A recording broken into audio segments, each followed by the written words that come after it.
장애인 성폭력입니다.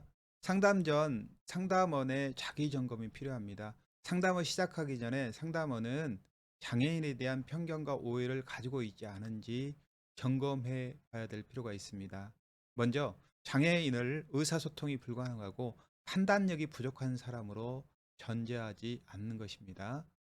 장애인 피해자 또한 폭력 피해 지원의 주체임을 잊지 않아야 됩니다.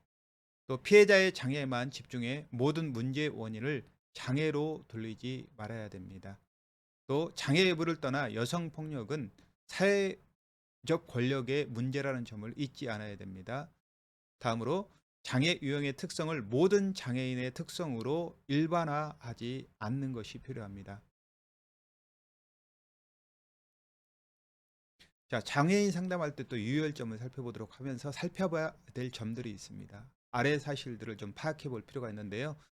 교육 수준, 첫 번째 교육 수준, 학교 교육 여부를 살펴볼 필요가 있고요. 또 시설 내 교육 여부를 살펴볼 필요가 있습니다. 인지 수준도 살펴볼 필요가 있습니다. 시간, 장소 등 피해 진술에 대한 어떤 개념, 필요한 개념을 인지할 수 있는지, 그런 기능이 있는지 정도를 살펴볼 필요가 있고요. 또 사회적 관계망도 살펴볼 필요가 있습니다. 피해자가 신뢰하는 주변이 누구인가, 규칙적으로 만나는 주변인 등은 누구인가, 그리고 가족 관계, 또 가족 관계를 살펴보면서 가족의 장애 여부, 또 가족과의 유대 관계, 성장 과정이 어떠했는지 살펴볼 필요가 있습니다. 또 사전에 내담자가 이 장애인 내담자가 원하는 의사소통 방법은 무엇인지, 또 필요한 편의 시설들을 좀 물어보고 준비할 필요가 있습니다.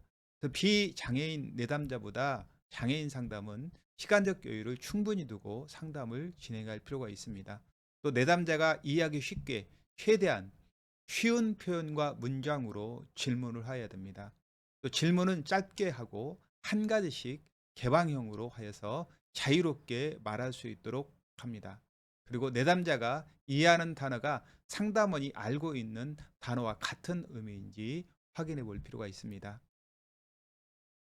자, 상담원의 태도도 유의할 태도도 있습니다.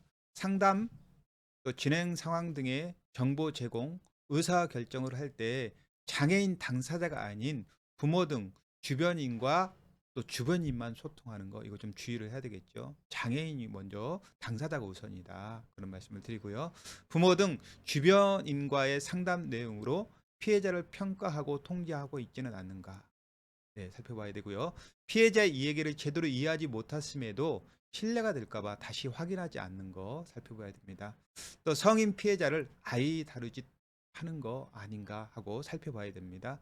피해자가 요청하지 않는 도움을 주던가 아니면 물어보지도 않고 도움을 제공하는 거, 이런 거 역시 살펴봐야 됩니다. 또 장애인 성폭력 사건에 대한 특성도 있습니다. 이것을 이해될 필요가 있는데요. 장애인은 소통에 어려움이 있습니다. 또 보호망에 좀 어려움이 있어요. 또 장애인에 대한 편견, 또 성교육의 부재, 또 정보 부족, 또 지원기관의 낮은 접근성, 뭐 이런 등의 이유로 비장애인보다 성폭력 피해를 드러내기 더 어려움이 있다.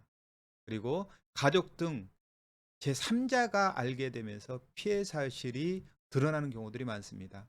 또 가족 등 제3자가 상담이나 신고하기로 결심해서 상담소에 오는 경우도 많습니다. 피해가 드러나기 어렵기 때문에 성폭력이 지속적, 반복적으로 발생하기 쉽고요. 피해자와 가까운 사람, 곧 그 사람들이 가해자일 수 있어요. 예, 그럴 경우 가해자가 지속적으로 피해자를 이용할 경우도 있습니다. 그것을 이용해서 또 친밀한 관계를 이용하는 경우도 있고요. 피해자는 가해자의 관계를 지속하고 친밀한 관계로 인식할 수도 있다. 이런 특성들이 있다 말씀을 드리는 것입니다.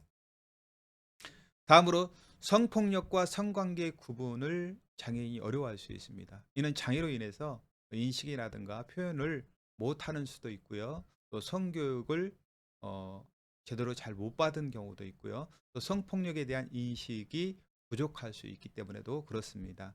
또 신체적 또는 지적 장애로 인해서 정하지 못하거나 가해자의 작은 호의에 쉽게 이 성폭력에 유인될 수도 있습니다. 또 저항하지 않았다는 이유만으로 또 유인된 것을 성관계에 동의한 것으로 여기서도 안 됩니다. 또 가해자가 준 작은 대가 이것들이 오갔다는 이유로 성매매로 오인되기도 합니다. 이런 특성이 있다라고 보시면 되겠습니다.